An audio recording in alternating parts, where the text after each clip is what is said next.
اعوذ باللہ من الشیطان الرجیم بسم اللہ الرحمن الرحیم وَكُلَّ إِنسَانٍ أَلْزَمْنَاهُ طَائِرَهُ فِي عُنُقِهِ وَنُخْرِجُ لَهُ يَوْمَ الْقِيَامَةِ كِتَابًا يَلْقَاهُ مَنْشُورًا اقرأ كِتَابَكَ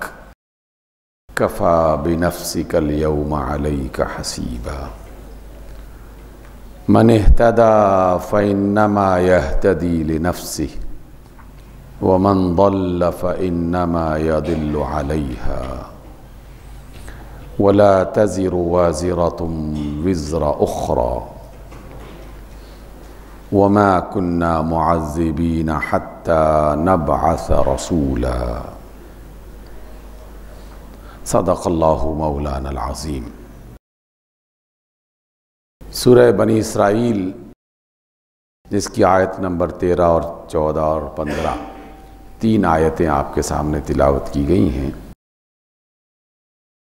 اگرچہ تمام آیات قرآن مجید کی ایک دوسرے کے ساتھ مربوط اور جڑی ہوئی ہیں، لیکن بعض آیات کا ایک ایسا مجموعہ مختلف مقامات پہ ہمیں ملتا ہے جو ایک مکمل مضمون کی نشاندہی کرتا ہے اور ہماری رہنمائی کا ذریعہ بنتا ہے۔ آج کی ان آیات میں جو بات کہی گئی یہ پورے قرآن مجید میں کئی بار دہرائی گئی، اور حقیقت تو یہ ہے کہ اس دنیا کی زندگی میں جتنے بھی انسان آ چکے اور جتنے بھی انسان آئیں گے، ان سب کی رہنمائی اور انہیں سیدھے راہ پہ چلانے کے لیے یہ والا مضمون ایک بنیاد کی حیثیت رکھتا ہے۔ یہ انسانی ذہن سے نکل جائے تو غلط راہوں پہ چلنا اس کے لیے بہت آسان ہو جاتا ہے، اور اس کا سبب یہ ہوتا ہے کہ پھر وہ مکمل طور پر شیطان کے حوالے ہو جاتا ہے، اور شیطان اس کی مرضی اپنی مرضی کے مطابق بنانے کی کوشش کرتا ہے۔ اس وقت بھی دنیا میں ایسی قومیں موجود ہیں جو تصور آخرت اور دنیا میں انسان کے جینے اور اللہ تعالیٰ کا اس کے ساتھ ایک مربوط نظام کہ وہ اسے دیکھ رہا ہے، وہ اس کی نگرانی کر رہا ہے، وہ اس کے تمام اعمال کا، اس کی باتوں کا ریکارڈ رکھ رہا ہے، اور مرنے کے بعد صرف انسان اور جن یہ دو مخلوقات ایسی ہوں گی جنہیں دوبارہ اٹھایا جائے گا اور ان سے حساب کتاب ہوگا۔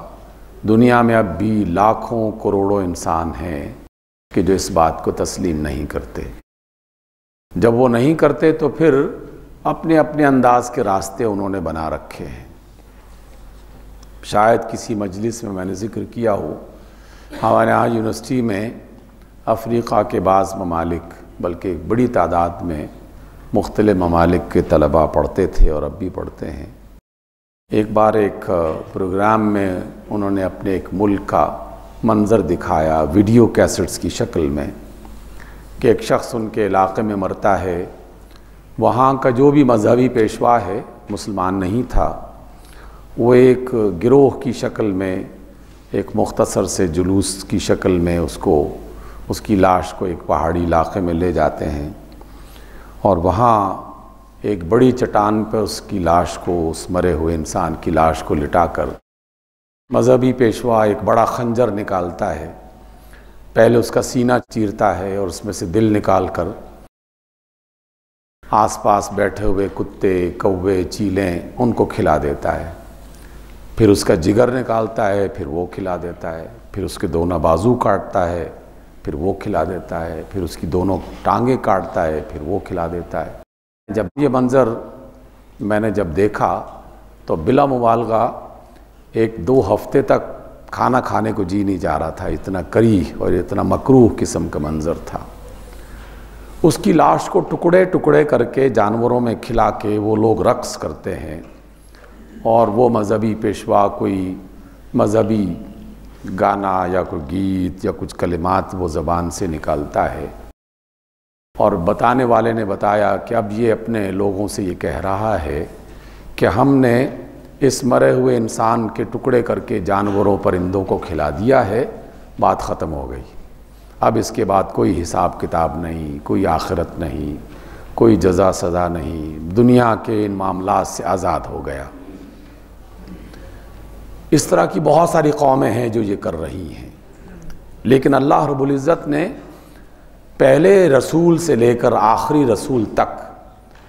اس بات کو مسلسل دہرایا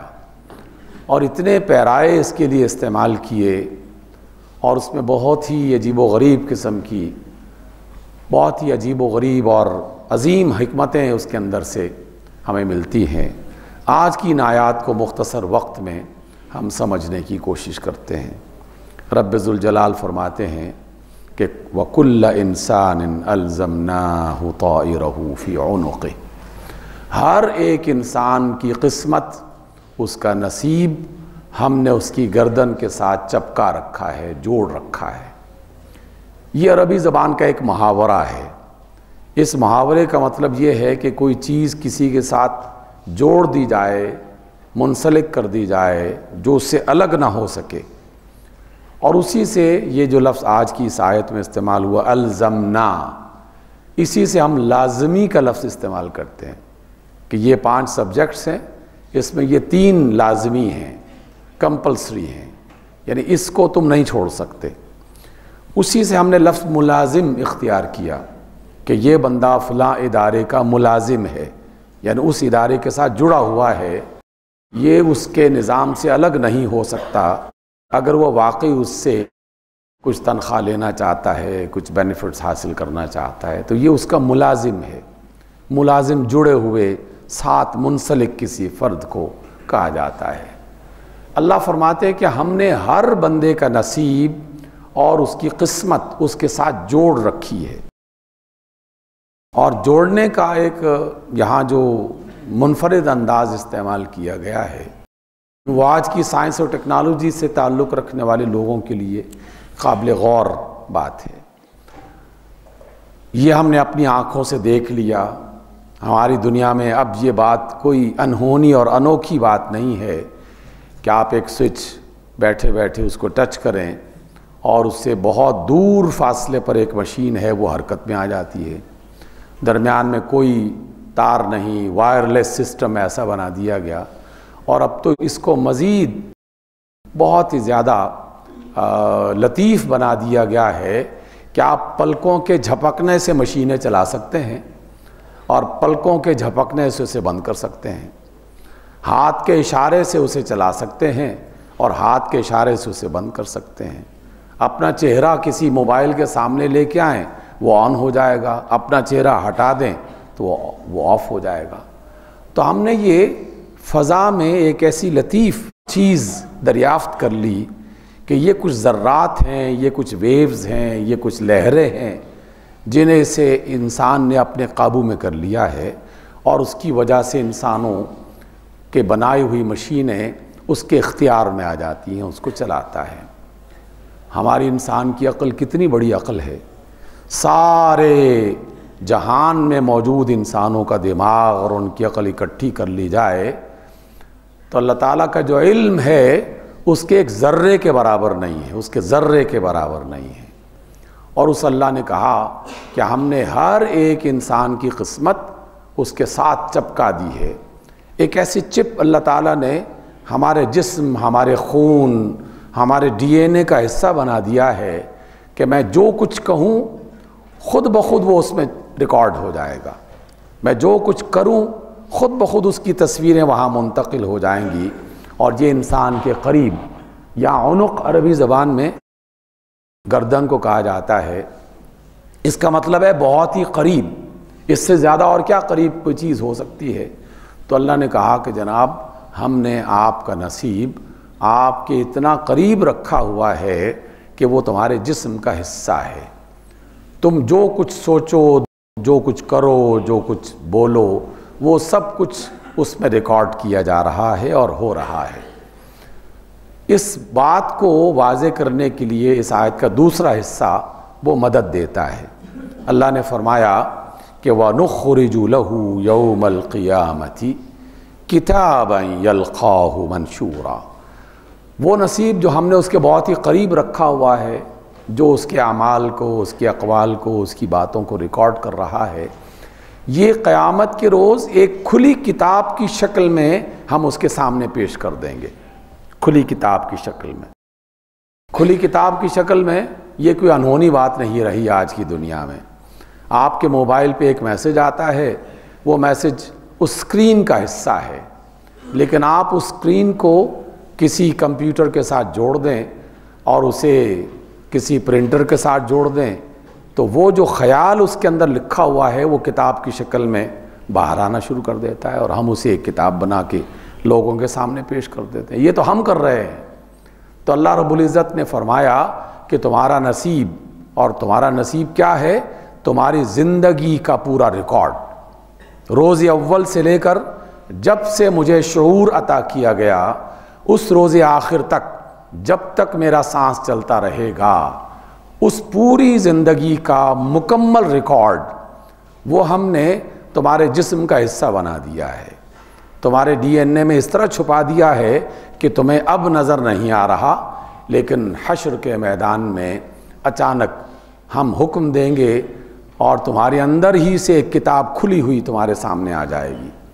اور تم اس کو دیکھو گے کہ ہر ورق پہ میری اپنی لکھی ہوئی تحریر مجھے پڑھنے کے لیے کہا جائے گا کہ پڑھو، یہ تم نے لکھا تھا۔ اس ریکارڈ کو نہ کسی حادثے میں ضائع کیا جا سکتا ہے، اس ریکارڈ کو نہ بدلا جا سکتا ہے، اس ریکارڈ پر نہ کوئی فنگس لگ سکتا ہے۔ کوئی ایسی دنیا کی طاقت نہیں ہے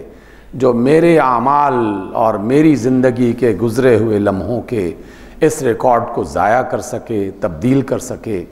یا اس میں کسی قسم کی خرابی پیدا کر سکے۔ بالکل واضح انداز میں، کھلی کتاب کی شکل میں۔ منشور کہتے ہیں کھلے ہوئے کو، بکھری ہوئی چیز کو اکٹھا کر دیا جائے تو اس کے لیے اسی سے نشریات کا لفظ ہم استعمال کرتے ہیں کہ کوئی چیز ریکارڈ کی جاتی ہے پھر اسے پھیلا دیا جاتا ہے۔ تو اللہ رب العزت فرماتے ہیں کہ نخرج لہ یوم القیامت، ہم اس کے اس نصیب کی کتاب کو نکالیں گے قیامت کے روز، کتاباً، ایک کتاب کی شکل میں، یلقاہ منشورا، وہ اسے کھلے ہوئے انداز میں پائے گئے۔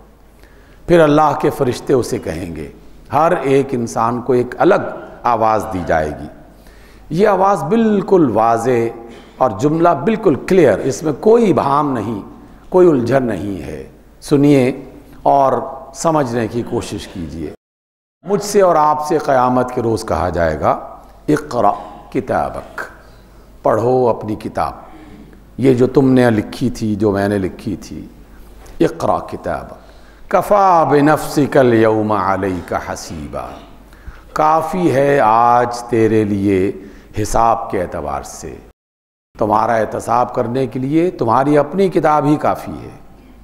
کسی محتسب کی عدالت میں جانے کی ضرورت نہیں، کسی ایسی عدالت میں جانے کی ضرورت نہیں ہے کہ جہاں کے جج، جہاں کے گواہ، جہاں کا پورا نظام وہ نہ قابل اعتماد ہے نہ مکمل ہے۔ جب چاہو عدالتوں کو بدل دو، جب چاہو قاضیوں کو خرید لو، جب چاہو گواہوں کو تبدیل کر دو، جب چاہو راستے میں رکاوٹیں کھڑی کر دو۔ یہ سارے جو چکر ہیں یہ دنیا کے چکر ہیں، ہم انسانوں کے، ہماری عدالتوں کے، ہمارے محکموں کے، ہمارے اداروں کے۔ ہم چھڑی کی جنبش سے زمین کو الٹانے کا دعویٰ کرتے ہیں، لیکن اپنے نصیب کی کتاب کو بدل نہیں سکتے، کیونکہ جو لکھا جا چکا وہ پتھر پہ لکیر ہو چکا، اور جو لکھا جا چکا وہ محفوظ ہو چکا، دنیا کی کوئی طاقت اس کو بدل نہیں سکتی۔ اقرأ کتابک، آج اپنی کتاب پڑھو۔ سامعین گرامی، اتنی واضح آیت کے سمجھنے کے بعد اگر کوئی شخص یہ گمان کر رہا ہے کہ مجھے میری طاقت بچا لے گی، مجھے میری دولت بچا لے گی، مجھے میرے عوام بچا لیں گے، مجھے مختلف انداز میں جو ہم سوچتے ہیں کہ میرے پاس یہ اتھارٹی ہے، یہ طاقت ہے، یہ لوگ ہیں، یہ دولت ہے، یہ چیزیں ہیں جن کے سہارے ہم اپنی حد سے باہر نکل جاتے ہیں اور حد سے تجاوز کرتے ہوئے وہ کام کرنا شروع کر دیتے ہیں جس کی ہمیں اجازت نہیں ہے، اللہ کی زمین پر جس کی اجازت نہیں ہے۔ میں اس جملے پر جب بھی کبھی غور کرتا ہوں تو حیرت ہوتی ہے کہ دنیا بھر کے قوانین میں یہ بات لکھی ہوئی ہے کہ آپ اس ملک میں رہیں گے تو اس ملک کے قوانین کے پابند ہوں گے۔ میں پاکستان میں ہوں تو پاکستان کے قوانین کا پابند، جاپان میں جاؤں گا تو جاپان کے قوانین کا پابند، امریکہ میں جاؤں گا تو امریکہ میں اس کے قوانین کا پابند۔ اور دنیا والے کہتے ہیں کہ یہی حق ہے، یہ لاجیکل ہے، یہ بالکل عین صحیح بات ہے، ایسا ہی ہونا چاہیے۔ اس کو تو ہم مانتے ہیں، لیکن کتنی بڑی غفلت میں مبتلا ہیں کہ اللہ کی زمین پر رہتے ہوئے اس کے قانون سے باہر نکلنے کی بار بار کوشش کرتے ہیں اور کہتے ہیں کہ رہتے تو ہم تمہاری زمین پہ ہیں اللہ، لیکن تیری بات نہیں مانیں گے، اپنی منمانی کریں گے۔ اس کے بارے میں ہم یہ رویہ اختیار نہیں کر رہے، حالانکہ یہ زمین اس کی، اس زمین میں موجود ہر چیز اس کی، حتیٰ کہ ہم بھی خود اس کے، ہماری سانسیں، ہمارا جسم، ہماری جان، ہر دولت، ہر اولاد، ہر چیز جسے ہم اپنا سمجھتے ہیں، اللہ کہتا ہے کہ یہ تمہارا نہیں ہے۔ للہ ما فی السماوات وما فی الارض، یہ تو ہمارے ایمان کا حصہ ہے، یہ تو قرآن کی آیت ہے، اور ہم بار بار اس جملے کو بھی، اس آیت کو بھی دہراتے رہتے ہیں، انا للہ و انا الیہ راجعون، ہم سب اللہ کے لیے ہیں اور اسی کی طرف پلٹنے والے ہیں۔ اتنا بڑا ایمان جس کا ہم دعویٰ کرتے ہیں، لیکن عمل کی دنیا میں اسے بالکل فراموش کر دیتے ہیں۔ عمل کی دنیا میں اگر میرے پاس ذرا سا اختیار آ جائے تو میں سمجھتا ہوں کہ دنیا کا مالک میں ہو گیا ہوں، ملک کا قانون میرے اشارے پر چلتا ہے، لوگ میرے اشارے پر میری انگلیوں پہ ناچیں گے۔ یہ ہم دنیا میں، عمل کی دنیا میں ایسا کرنے کی کوشش کر رہے ہوتے ہیں، جبکہ حقیقت ایسی نہیں ہے، حقیقت ایسی نہیں ہے، اس کو جان لینا چاہیے۔ یہی وجہ ہے کہ رسول اللہ صلی اللہ علیہ وسلم نے فرمایا، نہ صرف فرمایا بلکہ اکثر اس پر عمل کیا کرتے تھے کہ رات کو اپنے حجرے سے اچانک بیدار ہو جاتے اور نکل جاتے اور مسجد نبوی کے ذرا قریب جو جنت البقیع ہے قبرستان، اس قبرستان میں چلے جاتے، گھنٹوں وہاں کھڑے رہتے، ان قبروں کو بھی دیکھتے ہوں گے، اس میں موجود انسانوں کے بارے میں بھی سوچتے ہوں گے، اللہ کے اذن اور اللہ تعالیٰ کی کائنات اور اس کی حکومت کے بارے میں بھی سوچتے ہوں گے۔ اللہ کے رسول فرماتے ہیں کہ کبھی کبھار قبرستان میں جایا کرو، کیونکہ جو لوگ وہاں پڑے ہوئے ہیں زیر زمین، وہ بھی کبھی تمہاری طرح اسی زمین پر دندناتے پھرتے تھے۔ ان میں سے بھی کچھ لوگ ایسے تھے جو مغرور تھے اور غرور کی نگاہ میں ان کے سر پاگل ہو گئے تھے اور اپنی طاقتوں کا غلط استعمال کرنے لگے تھے، جب چاہیں کسی کی عزت اچھال دیں، جب چاہیں کسی کی جان لے لیں، جب چاہیں کسی کو نظر بند کر دیں، جب چاہیں کسی کا مال لوٹ لیں۔ یہ دنیا میں ایسا کرتے رہے، لیکن کب تک یہ سلسلہ رہے گا؟ یہ سلسلہ روز اول سے کچھ شیاطین نے اختیار کیا، لیکن جس نے بھی اختیار کیا زمین نے اسے کھینچ کر اپنے دامن میں سمیٹ لیا اور سے کہا کہ نہیں، ہاں کچھ وقت کے لیے تم اپنے غرور میں مبتلا ضرور ہو جاتے ہو، لیکن یہ کائنات اللہ کی ہے، یہ زمین اللہ کی ہے، تمہاری جان اللہ کی ہے، تم خود بھی اللہ کے ہو، اپنی مرضی سے کچھ وقت تو ایسا کر سکتے ہو لیکن ہمیشہ نہیں کر سکتے۔ اس لیے فرمایا اللہ رب العزت نے، کفا بنفسک اليوم علیک حسیبا، آج تیری اپنی لکھی ہوئی تیار کردہ کتاب تیرے حساب کتاب کرنے کے لیے بہت کافی ہے۔ من اہتدی فانما یہتدی لنفسہ، جس نے ہدایت پائی، جس نے صحیح راستہ اختیار کیا، اس نے ہدایت اپنے فائدے کے لیے پائی ہے۔ نہ یہ اللہ پر احسان ہے، نہ اللہ کے رسول پر احسان ہے، نہ دنیا میں کسی اور انسان پر احسان ہے۔ میں اگر اللہ کی بات مان رہا ہوں تو میں اپنا بھلا خود کر رہا ہوں، کیونکہ اسی میں میری نجات، اسی میں میری کامیابی، اسی میں میری اللہ تعالیٰ کے ہاں برتری کا کوئی سامان پیدا ہوتا ہے۔ اس لیے من اہتدی فإنما یہتدی لنفسہ، اے لوگو اگر تم کسی اچھی بات کو اختیار کر چکے ہو تو اسے اللہ کا اپنے آپ پر احسان مانو۔ تمہارا کسی پر کوئی احسان نہیں ہے، نہ میرا آپ پر احسان، نہ آپ کا مجھ پر کوئی احسان۔ وَمَن ضَلَّ فَإِنَّمَا يَضِلُّ عَلَيْهَا، اور جو گمراہ ہوا، غلط راہ پہ چل پڑا،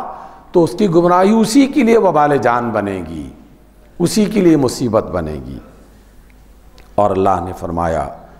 یہ جملہ بھی بہت واضح ہے، اس آیت کو بھی ہمیں بار بار سمجھنا چاہیے۔ وَلَا تَزِرُ وَازِرَةٌ وِزْرَ أُخْرَى، دنیا میں کوئی شخص کوئی کام بھی کرے گا تو اس کا حساب کتاب اسے خود دینا پڑے گا۔ قیامت کے روز کوئی بھی شخص کسی دوسرے کا بوجھ نہیں اٹھائے گا۔ کسی سیاسی لیڈر کے پیچھے آپ چل رہے ہیں تو اس کے گناہ اور اس کی غلطیوں کا بوجھ تم نہیں اٹھاؤ گے، اور تمہاری گناہوں کا اور تمہاری غلطیوں کا بوجھ وہ نہیں اٹھائیں گے۔ کسی مذہبی پیشوا کی اتباع کر رہے ہو اور وہ غلط راہیں دکھاتا ہے تو قیامت کے روز یہ نہیں کہا جا سکتا کہ اللہ اس بندے نے مجھے گمراہ کیا تھا، اس پارٹی نے مجھے گمراہ کیا تھا، اس نے مجھے غلط راہ پہ لگا دیا تھا۔ قیامت کے روز کوئی کسی کا بوجھ نہیں اٹھانے والا۔ مجھے اپنا بوجھ خود اٹھانا ہے، آپ کو اپنا بوجھ خود اٹھانا ہے۔ تو جب خود ہی مجھے سب کچھ کرنا ہے قیامت کے روز، تو پھر ابھی سے اپنی آنکھیں کھول لینی چاہیے، اور کسی کے کہنے پر، کسی کے لالچ پر، کسی کے خوف دلانے پر غلط راہ کو اختیار کرنا کسی بھی صورت میں ہمارے بھلے میں نہیں ہے۔ اس لیے فرمایا کہ کوئی شخص، کوئی قوم، کوئی جماعت، کوئی گروہ کسی دوسرے کا بوجھ نہیں اٹھائے گی، اپنا بوجھ آپ کو خود ہی اٹھانا پڑے گا۔ سامعین گرامی، اگر کوئی شخص اس کو تسلیم کر لے، اور تسلیم کرنا چاہیے، اس لیے کہ اللہ کی بات ہے، اس کا انکار تو ہو نہیں سکتا۔ اس کی بات ایسی نہیں ہے کہ جو کسی سیاسی شخص کا بیان ہے یا کسی ایسے شخص کا کوئی قول ہے کہ جس کو وہ کل مکر جائے اور بدل دے۔ اللہ کا فرمان ہے، اور اس کا فرمان اٹل، دو ٹوک، واضح اور بالکل حقیقت پر مبنی ہے۔ کوئی شخص کسی دوسرے کا بوجھ نہیں اٹھائے گا۔ فیصلہ کر لیجئے، اور ہر وقت کرتے رہنا چاہیے، اپنے آپ کو ریوائز کرتے رہنا چاہیے کہ میں کسی کے پیچھے چل رہا ہوں، کسی کی بات مان رہا ہوں، اس کی بات مانتے ہوئے کسی کو نقصان پہنچا رہا ہوں، تو اس کا ذمہ دار میں خود ہوں گا قیامت کے روز۔ قیامت کے روز کوئی دوسرا میری مدد کو نہیں آئے گا۔ اور آخری بات آج کی اس ملاقات میں، اللہ رب العزت نے فرمایا وَمَا كُنَّا مُعَذِّبِينَ حَتَّى نَبْعَثَ رَسُولًا، ہم کسی قوم کو عذاب نہیں دیتے، سزا نہیں دیتے جب تک کہ اس میں کوئی رسول نہ بھیج دیں۔ یہ اللہ تعالیٰ کے قانون ہے، اس نے اپنی دنیا کے لیے اسے اپنے اوپر خود سے لاگو کر رکھا ہے۔ اگرچہ وہ مختار کل ہے، کچھ بھی کر سکتا ہے، لیکن اس کا ایک نظام ہے، وہ اپنے نظام کا خود اپنے آپ کو پابند بناتا ہے کہ اگر کسی کو حق اور سچ کی بات کا پتہ نہیں ہے، خیر اور شر میں اسے امتیاز حاصل نہیں ہے، اس کے علم میں نہیں ہے، تو اللہ تعالیٰ اسے سزا نہیں دیتا۔ ہاں، جب وہ رسول بھیج دیتا ہے، پیغام اس کا دنیا میں آنا شروع ہو جاتا ہے اور وہ آ چکا ہوتا ہے، پھر کسی کے پاس کوئی ایسی بات نہیں ہوتی کہ وہ اللہ تعالیٰ کے ہاں کوئی عذر پیش کر سکے کہ جناب ہمیں تو پتہ نہیں چل سکا، کیونکہ اللہ نے آنکھیں دی دیکھنے کے لیے، کان دیے سننے کے لیے، دل دیے سمجھنے کے لیے، شعور دیا باتوں کو جاننے کے لیے۔ جب یہ چیزیں موجود ہوں، اللہ کا رسول اپنا پیغام مکمل کر چکے اور اس کا پیغام زندہ حالت میں موجود ہو، تو پھر کسی کے پاس کوئی عذر باقی نہیں رہے گا کہ جناب ہمیں تو خبر نہیں تھی۔ خبر نہیں ہے تو خبر کرو، پتہ نہیں ہے تو پتہ کرو۔ یہ ہر ایک فرد کی ذمہ داری ہے، فرض ہے اس پر، اگر وہ اپنی نجات چاہتا ہے۔ اللہ فرماتے ہیں کہ ہم جب رسول نہ بھیجیں، تو جب تک رسول نہ بھیجیں ہم کسی قوم پر عذاب نہیں بھیجتے۔ اپنے آپ سے سوال کیجئے کیا رسول اللہ صلی اللہ علیہ وسلم دنیا میں تشریف نہیں لا چکے؟ لا چکے ہیں۔ کیا رسول اللہ صلی اللہ علیہ وسلم کا پیغام دنیا سے غائب ہو گیا؟ کسی کو پتہ نہیں ہے، تبدیل ہو چکا موسیٰ اور ابراہیم علیہ السلام کے پیغاموں کی طرح؟ کیا ان کے لائے ہوئے صحیفے اور ان کی لائی ہوئی آیات جس طرح ابراہیم اور موسیٰ اور ان سے پہلے کے انبیاء کی دنیا سے ناپید ہو گئیں، کیا رسول اللہ صلی اللہ علیہ وسلم کی آیات ان کے سینے پر جو اتاری گئیں، اللہ کی کتاب، وہ دنیا سے ناپید ہو گئیں؟ نہیں جناب، ایسا نہیں ہے۔ جانتے ہیں آپ، دنیا میں حقیقتوں کو جاننے کے لیے ضرور اپنے دماغ کو اور اپنے علم کو بڑھانا چاہیے۔ اس وقت بھی دنیا میں قرآن مجید کے حافظ جنہوں نے حفظ کر رکھا ہے اول سے لے کر آخر تک، حافظ صرف قرآن کے نسخے اس کی بات نہیں کر رہا، قرآن کو ناظرہ پڑھنے والے ان کی بات نہیں کر رہا، قرآن کے حافظ کئی 100 ملین افراد اس دنیا میں موجود ہیں، کئی 100 ملین افراد اس دنیا میں موجود ہیں، جن کی تعداد کا شمار کرنا انسان کے بس کی بات نہیں اس طریقے سے۔ ہاں، کچھ ڈیٹا موجود ہے، کچھ حساب کتاب موجود ہے، یعنی ملینز کی شکل میں دنیا میں اللہ کے اس قرآن مجید کے حافظ موجود ہیں۔ جب تک قرآن موجود ہے سمجھ لیجئے کہ رسول اللہ صلی اللہ علیہ وسلم بذات خود موجود ہیں۔ اور میں نے یہ جو بذات خود کا لفظ استعمال کیا ہے بہت سوچ سمجھ کر کیا ہے۔ قرآن مجید کی آیات اشارے دیتی ہیں اور رسول اللہ صلی اللہ علیہ وسلم کے فرامین اس کی گواہی دیتی ہیں۔ صحیح حدیث میں اس کا ذکر ملتا ہے کہ دنیا کے کسی کونے گوشے میں جب بھی کوئی شخص رسول اللہ صلی اللہ علیہ وسلم پر درود و سلام بھیجتا ہے تو اللہ کے فرشتے اس ہدیے کو رسول اللہ کی بارگاہ میں باقاعدہ پیش کرتے ہیں، اور اللہ کے رسول، ایک دوسری روایت میں ہے کہ اللہ کے رسول اس کا جواب دیتے ہیں۔ اب اس کو آج کی عقلی دنیا میں کوئی شخص اگر تلاش کرنا چاہتا ہے تو پہلے سائنس اور ٹیکنالوجی کی دنیا میں جا کے دیکھے، پھر جواب تلاش کر سکے گا۔ عام سادہ سی دنیا میں نہیں تلاش کر سکتا کہ جناب یہ کیسے ممکن ہو سکتا ہے کہ اتنے لاکھوں لوگ اللہ کے رسول پر سلام بھیج رہے ہوں اور اللہ کے رسول سارے لوگوں کا سلام سن بھی رہے ہوں اور اس کا جواب بھی دے رہے ہوں، یہ کیسے ممکن ہو سکتا ہے؟ آپ ایک بٹن آن کرتے ہیں اور دنیا کے لاکھوں گھروں میں وہ تصویر آواز کے ساتھ پہنچ جاتی ہے، اور اس ملک کا صدر جو خطاب کرتا ہے اس ملک کے نہیں پوری دنیا میں کروڑ ہا کروڑ بیک وقت ایک ہی آن میں اسے سن بھی رہے ہوتے ہیں۔ فیفا کے فٹ بال میں ایک کک لگتی ہے، پوری دنیا میں شور مچ جاتا ہے کہ گول ہو گیا۔ ہماری اتنی سی معمولی سی عقل اگر اس بات پر قادر ہے کہ ایک چیز کو، ایک مکمل تصویر کو، ایک مکمل آواز کو پوری دنیا میں چشم زدن میں پہنچا سکتے ہیں، تو اللہ کے علم کے بارے میں کیا کہا جا سکتا ہے؟ اس لیے یقین کیجئے آج کی اس ملاقات کا سب سے طاقتور جملہ کہ رسول اللہ صلی اللہ علیہ وسلم اپنے جسم کے ساتھ، اپنی قدرت کے ساتھ اللہ کے بتائے ہوئے اور بنائے ہوئے قانون کے مطابق اس دنیا میں موجود ہیں، اور ان کا قرآن اللہ کا کلام موجود ہے۔ تو جب رسول آ چکا، اس کا پیغام آ چکا، اب کسی کے پاس کوئی عذر نہیں رہا کہ جناب ہمیں خبر نہیں تھی۔ خبر کیجئے، علم حاصل کیجئے، اور اپنے آپ کو دوسروں کے حوالے مت کیجئے، اللہ کے حوالے کیجئے۔ دوسرے تو شیطان کے راستوں پہ چلتے ہوئے ہمیں اور آپ کو گمراہ کرتے رہے، 75 برس ہو چکے، اور آئندہ بھی کرتے رہیں گے۔ جب تک اس دنیا میں شیطان ہے گمراہی کا راستہ موجود ہے، لیکن عقل مند لوگ اس کی موجودگی میں بھی رسول اللہ صلی اللہ علیہ وسلم کی موجودگی کا شعور رکھ سکتے ہیں۔ کتاب کھولیے اور اس کی ہدایات کو سمجھنے کی کوشش کیجئے۔ اقول قولی ھذا واستغفر اللہ لی ولکم۔